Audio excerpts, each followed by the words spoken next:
এখানে কারা কারা বিবাহ করেছে এবং বিবাহের পরে তাদের ছেলে অথবা মেয়ে সন্তান আছে, হাত তুলুন। কিন্তু অবিবাহিতরা না, কিন্তু যাদের ছেলে সন্তান আছে তারা।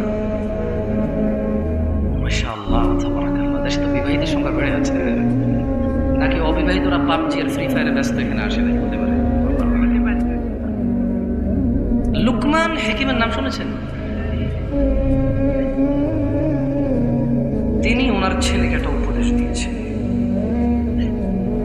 আমরা যারা বাবা আছি, আমরা আমাদের ছেলে মেয়েকে কখনো এরকম উপদেশ দিয়েছি কিনা আমরা একটু ভাববেন। শোনা কেমন? প্রথমে লুকমান হাকিমের উপদেশ শুনবো যে তিনি ওনার ছেলেকে কি বলবেন। আমরা বলি পড়ালেখা করে যে গাড়ি ঘোড়া চড়ে সে, আগে থেকে মোটিভ নষ্ট করে দিয়েছে, মানে পড়ালেখা করে টাকা ইনকাম করবে। বাবা মা এটা অন্যায় করছে। পড়ালেখা করে যে গাড়ি ঘোড়ায় চড়ে সে, এটা অন্যায় কথা।